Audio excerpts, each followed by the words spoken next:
Hello friends, welcome છે YouTube channel doctor ધરા જોશી પર. મેં લાસ્ટ વિડીયોમાં બીએડ સેમ 3માં હમણાં જે નવેમ્બર 2025માં એક્ઝામ લેવાઈ ગઈ એની અંદર જે આંકડાશાસ્ત્રના એક્ઝામ્પલ હતા એનો એક એક્ઝામ્પલ મેં ગણાવ્યો હતો. એમાં પ્રશ્ન નંબર 1 એનો પહેલો ગણાયો હતો. આજે જે સેકન્ડ નંબરનો જે એક્ઝામ્પલ પૂછાયો હતો એ આજે ગણવાનો છે આપણે. આમ તો દર વખત ક્વેશ્ચન નંબર 1માં ની અંદર જે એક એક્ઝામ્પલ પૂછાય છે એની અથવામાં એક ક્વેશ્ચન હોય છે, થિયરિકલ ક્વેશ્ચન હોય છે લખવાનો. પણ આ વખતના પેપરમાં એક્ઝામ્પલની ઓરમાં એક્ઝામ્પલ જ હતું. તો બંને એક્ઝામ્પલ હતા. 8 માર્કનો કોઈ પણ એક એક્ઝામ્પલ ગણવાનો. જો તમને એક્ઝામ્પલ ના આવડતો હોય તો 8 માર્ક છોડી દેવાના.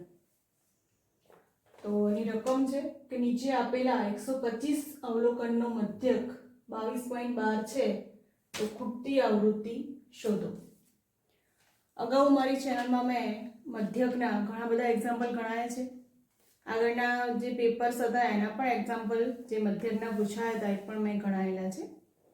પણ આ એક્ઝામ્પલ થોડોક જુદો છે કે મધ્યક આપેલો છે, અવલોકન આપેલા છે, પણ ખૂટતી આવૃત્તિ એટલે કે જે આવૃત્તિ છે F1 F2 એ આપણે શોધવાની છે. તો થોડોક અલગ પ્રકારનો એક્ઝામ્પલ કહી શકાય. તો આ વખતે આપણે મધ્યકનું સૂત્ર સિગ્મા FI XI ભાગ્યા સિગ્મા FI નો ઉપયોગ કરીશું. FI એટલે કે આવૃત્તિ, ફ્રીક્વન્સીનો F એટલે FI. ઓ ડિટેલ્સમાં તમારે જાણવું હોય આગળ તો મારા આગળના જે એપિસોડ છે અધ્યયન માટેનું મૂલ્યાંકન બી એમાં ઘણા બધા મધ્યક શોધવાના એક્ઝામ્પલ મેં ગણાયા છે. F શું છે, પછી x બારનું સૂત્ર આ કયું થાય, બીજા કયા સૂત્રો છે x બાર શોધવાના એ પણ મેં બધી જ માહિતી આગળના એપિસોડ આગળના જે વિડીયો છે એમાં મેં આપેલી છે. ઘણા તાલીમાર્થીઓને ચેનલની અંદર વિડીયો શોધવામાં તકલીફ પડતી હોય છે. તો તમે જ્યારે ડૉક્ટર ધરા જોશી ચેનલ યુટ્યુબ પર સર્ચ કરશો નામ તો ચેનલ આવશે. એમાં વ્યૂ ચેનલની અંદર તમે પ્લેલિસ્ટમાં જશો તો પ્લેલિસ્ટની અંદર બીએડ લખેલું હશે. તો બીએડની અંદર તમે જશો તો બધા જ બીએડને લગતા બધા જ વિડીયોની અંદર તમે જોવા મળશે. તો પ્લેલિસ્ટમાં બીએડમાં જવું હોય તો બીએડ, આ સિવાય ટેટ છે, વૈદિક મેથ્સ છે, પીએચડી જીસેટના પણ વિડીયો છે. તો પ્લેલિસ્ટ પ્રમાણે જશો તો બધા વિડીયો તમને મળી જશે. એમાં વધારે શોધવાની જરૂર પડશે નહીં. ઓકે, તો આપણે આ એક્ઝામ્પલની વાત કરીએ. તો અહીંયા ખૂટતી આવૃત્તિ શોધવાની છે, બરાબર. સિગ્મા FI એ આપણી પાસે 125 અવલોકન આપેલા છે. આમાં આપણે સરવાળો કરીશું સિગ્મા FI. સિગ્મા એટલે સરવાળાનો સિમ્બોલ, બરાબર. સિગ્મા FI 125 આપણી પાસે છે. પણ આ જે અવલોકનોનો આપણે સરવાળો કરીએ તો આપણને મળશે F1 plus F2. એના સિવાયના જેટલા આંકડા છે એનો આપણે સરવાળો કરીશું. તો આમાં F1 વત્તા F2 વત્તા બાકીના અંકોનો સરવાળો આપણને મળે છે 87 બરાબર 125. તો અહીંયા F1 અને F2 આપણે શોધવાનું છે. તો બંનેને આપણે સૂત્ર કરતા બનાવીશું. F1 plus F2 બરાબર 125 માઇનસ 87. તો F1 plus F2 બરાબર આપણને મળે છે 38.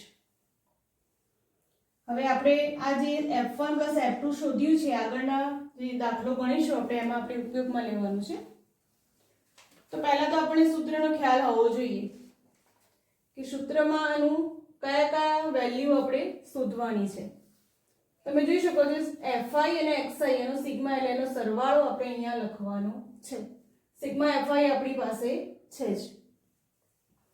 તો સિગ્મા FI XI, હવે XI શું છે? મધ્ય કિંમત છે. કોઈ પણ મધ્ય કિંમત શોધવી હોય તો અધર સીમા અને ઉધ્વ સીમાનો સરવાળો ભાગ્યા 2 એ મધ્ય કિંમતનું સૂત્ર છે. તો અહીંયા 4 + 0 એટલે 4 ભાગ્યા 2 એટલે 2. બાજુમાં તમને કરું તો 0 + 4 ભાગ્યા 2 બરાબર 4 ભાગ્યા 2 એટલે 2. આ પહેલા વર્ગની મધ્ય કિંમત મળી. હવે બધા જ વર્ગોની મધ્ય કિંમત આપણે શોધવાની છે. હવે એક ઈઝી સ્ટેપ છે, ઈઝી રસ્તો તમને બતાવું. તો પહેલા વર્ગની આપણે મધ્ય કિંમત શોધી લીધી. હવે બધા વર્ગની આવી રીતે સરવાળો ભાગાકાર કરવાની જરૂર નથી. તો પહેલા વર્ગની જે મધ્ય કિંમત છે એની અંદર જે આપણે વર્ગ લંબાઈ જે છે વર્ગોની એ બધામાં એડ કરીશું તો આપણે બધા વર્ગની મધ્ય કિંમત આપણને મળી જાય. તો આ વર્ગોની વર્ગ લંબાઈ કેટલી છે? 5. તમને એમ થશે કે કેવી રીતે 5? તો મેં આગળના મારા એપિસોડમાં વર્ગ લંબાઈ કેવી રીતે શોધવી, જ્યારે અનિવારક વર્ગો હોય, નિવારક વર્ગો હોય તો વર્ગ લંબાઈ કેવી રીતે શોધવી એ મેં શીખવાડેલું છે. તો આગળના એપિસોડમાં તમે જોઈ શકો છો. તો આમાં વર્ગ લંબાઈ છે 5, તો 2 + 5 એટલે કે 7, 7 + 5 એટલે 12. એવી રીતે બધામાં 5 5 આપણે ઉમેરીશું. 22, 27, 32, 37 અને 42. તો આપણને બધાની મધ્ય કિંમત આપણને મળી ગઈ. હવે fi એટલે fi ગુણ્યા xi વચ્ચે ગુણાકારનો સિમ્બોલ છે. 3 દુ 6. એ રીતે બધા જ ગુણાકાર આપણે કરવાના છે. 144 અહીંયા f1 છે એટલે કે 17 f1 770. આ પેપરની અંદર તમે જે સાદું કેલ્સી છે એ તમે યુઝ કરી શકો છો. આ બધા ગુણાકાર ભાગાકાર જે પણ હશે એ તમે કેલ્ક્યુલેટરનો યુઝ કરીને કરી શકો છો. 567 f2 ગુણ્યા 32 એટલે 32 f2, 6 ગુણ્યા 37 એટલે 222 અને છેલ્લે છે 84. મેં ઓલરેડી ગણતરી કરીને રાખેલી છે કે જેથી ટાઈમ ઓછો બગડે ને તમને ફક્ત મેથડ હું સમજાવી શકું. હવે જોઈએ છે સિગ્મા fi xi એટલે કે આનો જે છે એનો સરવાળો. પહેલાથી ટેબલ આપણે કયું બનાવવાનું છે, કેટલી વસ્તુઓ આપણે જોઈશે એનો આપણને ખ્યાલ હોવો જોઈએ. તો સિગ્મા fi xi બરાબર આનો સરવાળો આપણને મળે છે 1849 વત્તા 17 f1 વત્તા 32 f2. આપણે ખૂટતી આવૃત્તિ શોધવાની છે f1 અને f2 બરાબર. તો આપણે એનો સરવાળો કર્યો પણ 17 f1 ને 32 f2 જે છે આપણે એમને એમ રાખ્યું કેમ કે એનો સરવાળો થાય નહીં કેમ કે f1 ને f2 છે એટલા માટે. એ આપણી પાસે નથી, એ આપણે શોધવાનું છે. હવે આપણી પાસે બધી કિંમતો છે. હવે આપણે સૂત્રમાં કિંમત મૂકી દઈશું. x બાર બરાબર સિગ્મા fi xi ભાગ્યા સિગ્મા fi. હવે આપણી પાસે x બાર આપેલો છે 22.12 બરાબર. તો આપણે અહીંયા મૂકીશું 22.12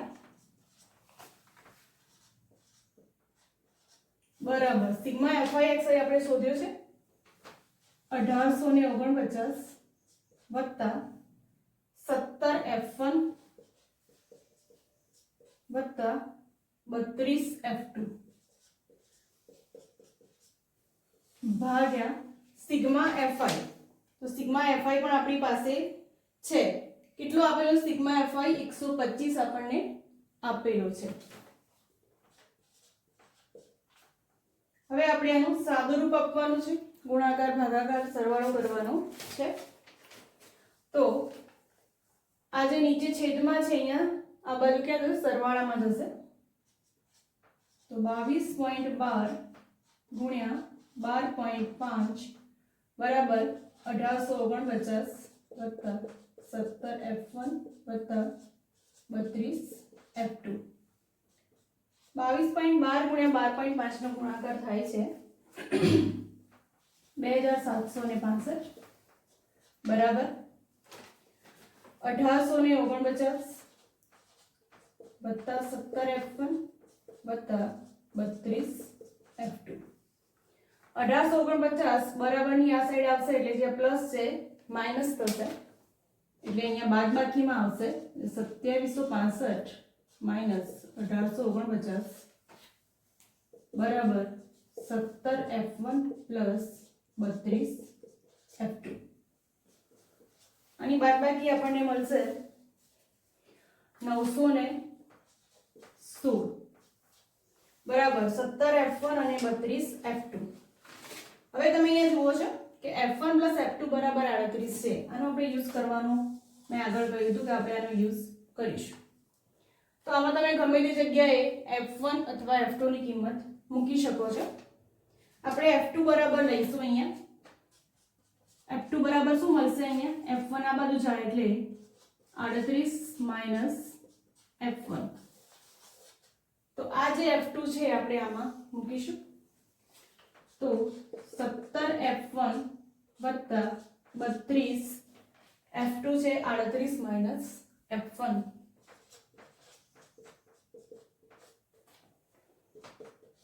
સાદુરૂપ આપણે આપી દઈએ 916 બરાબર 17F1 વત્તા 32 ગુણ્યા 38 અથવા તો આપણે અંદર 32 નો આપણે અંદર ગુણાકાર કરીશું એટલે 1216 અહીંયા માઈનસ છે એટલે પ્લસ છે એટલે પ્લસ અંદર ગુણાકારમાં જશે એટલે કે માઈનસ 32F1.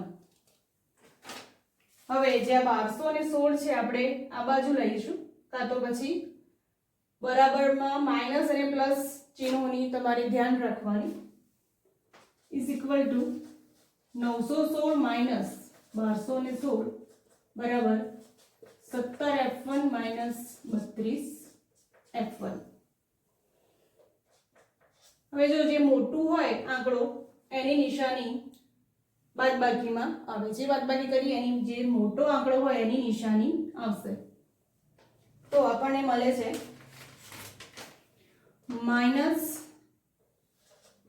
300 ભાગ્યા માઈનસ 15F1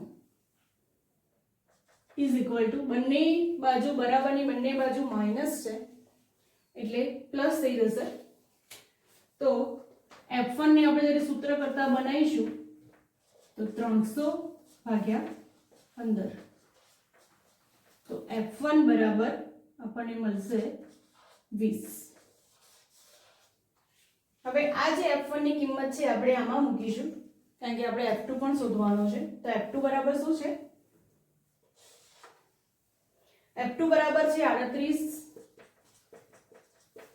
માઈનસ F1. આપણી પાસે F1 મળી ગયો છે તો 38 માઈનસ 20 તો F2 બરાબર 18.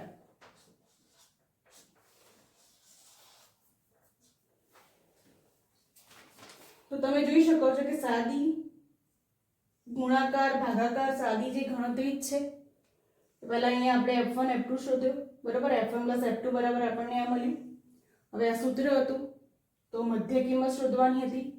ફક્ત જે ગુણાકાર કરવાનો છે એ થોડો મોટો હતો પણ તમે કેલ્સીનો જ યુઝ કરવાનો છે તો તમે કરી શકો છો. સૂત્રમાં આપણે કિંમત મૂકી. અમુક જે મધ્યક છે આપણને આપેલો હતો અવલોકન સિગ્મા Fi આપણને આપેલું હતું એનો યુઝ કર્યો. ભાગાકારમાં હોય ગુણાકારમાં જાય એ સાદી ગણતરી તો આર્ટ્સ વાળા વિદ્યાર્થીઓને પણ આવડી શકે છે. ઘણા તાલીમાર્થી એમ કહે છે કે અમે તો આર્ટ્સના છીએ અમને તો આ બધું ના આવડે, આ તો ગણિતના વિજ્ઞાનના તાલીમાર્થીઓને જ આવડે. પણ આર્ટ્સ વાળા તાલીમાર્થીઓ ધોરણ 10 સુધી તો ગણિત ભણીને જ આવ્યા હોય તો સાદી ગણતરી જ હોય છે. ફક્ત સૂત્ર યાદ રાખવાનું હોય, ટેબલ બનાવવાનું હોય, એટલી જ માહિતી હોય એ તમારે યાદ રાખવાની હોય છે. તો આપણે F1 અને F2 જે ખૂટતી આવૃત્તિ હતી એ આપણે શોધી લીધી છે. તો આખો એક જ એક્ઝામ્પલ તમે આવી રીતે ગણી શકો છો. ખૂબ જ ઇઝી જ છે. ફક્ત મેથડ યાદ રાખવાની હોય, સાદી ગણતરી જ કરવાની હોય છે. તો આશા છે કે તમને આ વિડીયો હેલ્પફુલ થશે. તમને આ એક્ઝામ્પલ ફરીથી જો પૂછાય આગળના પેપરોમાં તો તમને આવડશે. આ સિવાય આ પેપરની અંદર હજી વર્તુળ આલેખ દોરવાનું એક એક્ઝામ્પલ છે બાકી છે. તો બીજા નેક્સ્ટ વિડીયોમાં એ હું વર્તુળ આલેખ શીખવાડીશ કે કેવી રીતે દોરાય. તો આશા છે કે આ વિડીયો તમને ઉપયોગમાં આવશે જ. તો મળીએ નેક્સ્ટ વિડીયોમાં. ત્યાં સુધી જય હિન્દ, વંદે માતરમ.